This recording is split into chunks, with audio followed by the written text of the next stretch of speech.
ராகுல் காந்தி விஜயை சந்தித்தாரா? திமுகவில் இருந்து தாவேகாவுக்கு கூட்டணியை மாற்றினாரா ராகுல்? சற்று முன் கிடைக்கப்பெற்ற முக்கியமான செய்திகள். எஸ்ஐஆரை கையில் எடுத்திருக்காரு தாவேகா தலைவர் விஜய். அந்த வகையில் இப்போது தான் சரியான ரூட்டை விஜய் செல்கிறார். இந்த வேகத்தோட தேர்தல் வரை அவர் பயணிக்க வேண்டும். அடிக்கடி வெளியே வர வேண்டும்.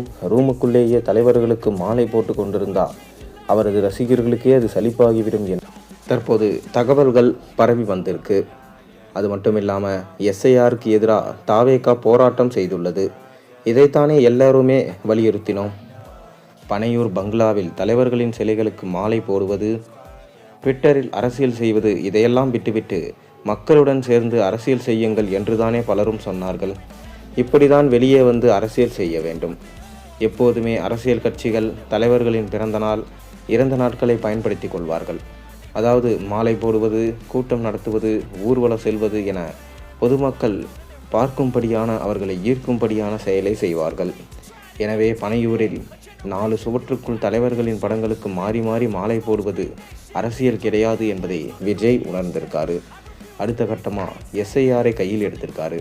அந்த வகையில் இப்போது தான் சரியான ரூட்டில் விஜய் செல்கிறார். இந்த வேகத்தோட தேர்தல் வரை அவர் பயணிக்க வேண்டும்.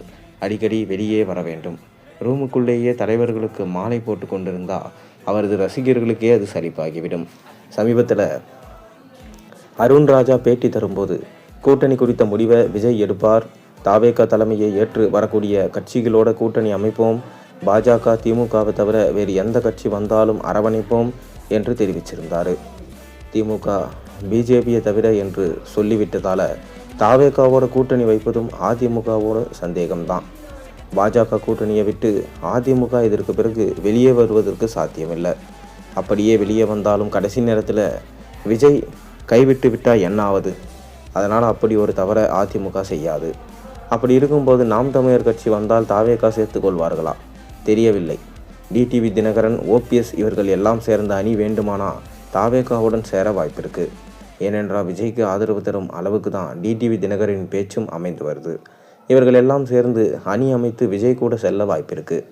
அந்த வகையில் இவர்களுக்கும் கணிசமான ஓட்டு வங்கி உள்ளது.